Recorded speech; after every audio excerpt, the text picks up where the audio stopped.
BSF के IG Solomon Vij इस वक्त हमारे साथ बातचीत करने के लिए मौजूद हैं। सर, जो गृह मंत्रालय का ऑर्डर आया है बीएसएफ को लेकर के कि 50 किलोमीटर अंदर तक वो ऑपरेशंस कर सकते हैं, इसको लेकर के क्या मायने लगाए जाएं और किस तरीके से इसको समझा जाए?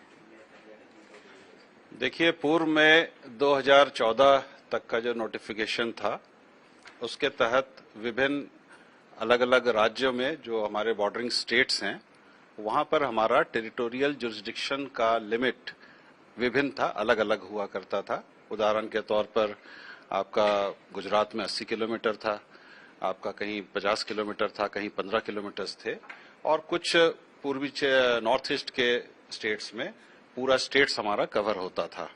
इसको यूनिफॉर्म करने के लिए एक तो जो टेरिटोरियल जुरिस्डिक्शन है हमारी बीएसएफ की, वो with in a belt of 50 kilometres running along the borders of India, ये उसका शब्द है नोटिफिकेशन का।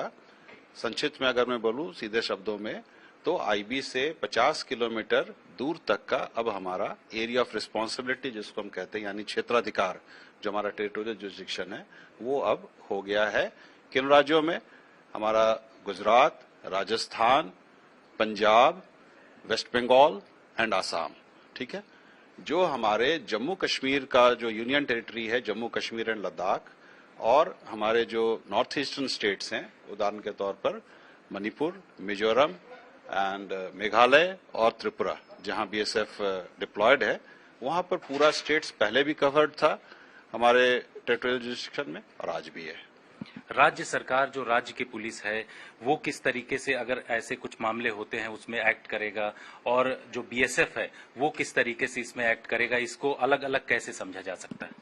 राज्य सरकार के पावर बिल्कुल वही है जो पहले थे, वो आज भी वही है। यहाँ पर पावर्स में कहीं कोई चेंजेस नहीं किए जा रहे हैं। केवल जो हमारा टेरिटोरियल जुरिस्डिक्शन है, and that too with respect to 3 acts.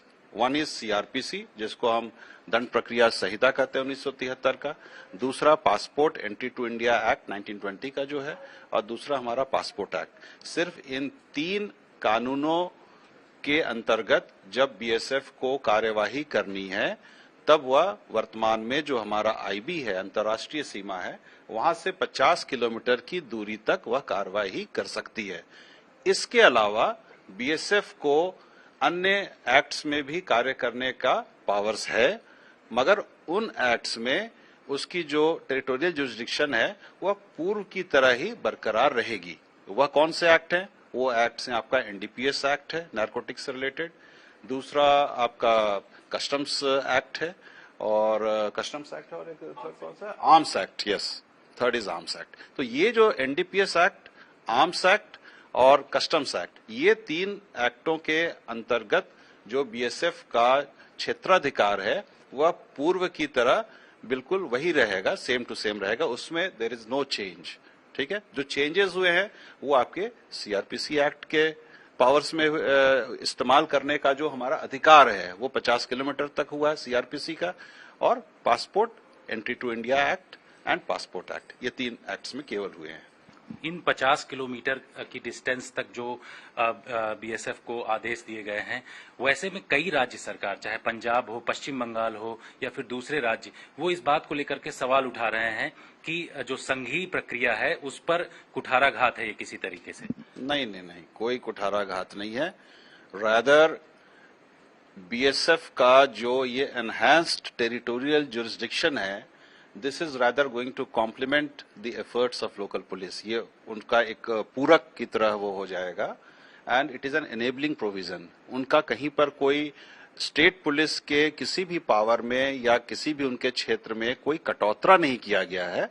उनके पावर, अगर आज हम 50 किलोमीटर दूर तक का अगर हमें क्षेत्राधिकार दिया गया है, that doesn't mean that the local police not able और they have been told not to act in that particular area. ठीक है। तो लोकल पुलिस जैसे कार्य करती थी, जिन कानूनों में उनको पूरे अधिकार हैं, वह विद्यमान है आज भी। उसके अलावा कई बार जैसे कहीं पर जल्दबाजी हो जाती है, कहीं कुछ हो जाता है, इसलिए बीएसएफ को जस्ट इनेबल किया गया है, एम्पावर किया गया है, ताकि वो और भी अच्छे से कार्रवाई कर सके और स्टेट पुलिस का हाथ मजबूत कर सकें। That is the basic idea behind this. इस बात को लेकर के कुछ लोग ये चर्चा कर रहे हैं कि जो ड्रोन एक्टिविटी बहुत ज्यादा पाकिस्तान की तरफ से बढ़ी है, साथ ही ड्रोन के जरिए नारकोटिक्स और हथियार भेजे जा रहे हैं, उस वजह से ये गृह मंत्रालय की तरफ से पावर बीएसएफ को दिया गया, जिससे इन्वेस्टिगेशन में किसी भी तरीके की दिक्कत न हो। देखिए, इसका मूल जो आइडिया है वो यही है कि बीएसएफ खुल करके, अब हम अगर आज मान लीजिए 5 किलोमीटर का हमारा रेंज है या 15 का है, 16 या 17 में कुछ हो जाएगा तो you can not act upon that, ठीक है। सो आपने ठीक कहा है कि ड्रोन का भी हो सकता है, बट इसमें मैं आपको ये बताना चाहूंगा कि जो हमारी स्टैंडर्ड ऑपरेटिंग प्रोसीजर है regarding actions that are required to be taken in case of drone intrusions from our neighboring countries, तो वहां पर क्या है साहब कि हम एक हमारा साझा रूप में हम कार्रवाई करते हैं। हम तुरंत अपनी सारी सिस्टर एजेंसीज को इन्फॉर्म करते हैं, उनके साथ कोऑर्डिनेट करके ही हम नाका वगैरह आज भी लगाते हैं और आगे भी लगाएंगे। The only thing is that BSF gets more empowered rather to act independently also if need be. बात समझ गए? Otherwise we would be informing the local state police even now. अगर मान लीजिए कोई ड्रोन आज हमारे गुरदासपुर में आ जाता है, आ जाए, कोई बात नहीं, हम आज भी स्टेट पुलिस को बताते हैं, उनके बिना तो हम कार्रवाई कर नहीं सकते। They are more, I mean they are better, you know, they have better knowledge और इन्फॉर्मेशन ऑफ द ग्राउंड, तो वो सब वो करते हैं, वो आगे भी हम ही करेंगे। तो इसमें कोई ऐसा कोई मूलभूत कोई बदलाव नहीं है, हम उनके साथ आज भी कोऑर्डिनेट करके ही कार्रवाई करते हैं। एक अंतिम सवाल, राज्य सरकार जो सवाल उठा रहे हैं कि संघीय ढांचे पर इस तरीके से ये सेंट्रल गवर्नमेंट की तरफ से कदम बढ़ाया जा रहा है, इसको लेकर के आप क्या क्लैरिफाई करेंगे? नहीं, I do not think I have anything to comment on this point.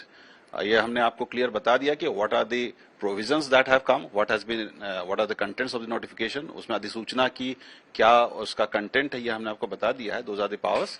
I would not like to comment on this particular point, but इतना मैं जरूर बताऊंगा कि इससे डेफिनेटली स्टेट पुलिस आने वाले दिनों में बहुत खुश होगी एंड दे विल रियलाइज कि जो उनका स्टेट्स है that has become much more secure because the BSF is also equally now empowered and enabled to act upon a certain area.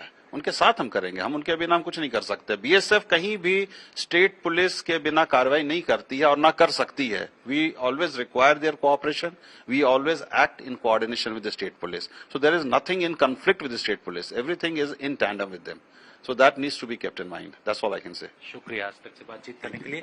BSF किसी भी तरीके से राज्य सरकार को अलग थलग करके काम नहीं करती है। आने वाले दिनों में ये जो पूरी व्यवस्था दी गई है उससे राज्य सरकारों को फायदा ही होगा, किसी भी तरीके से नुकसान नहीं होगा।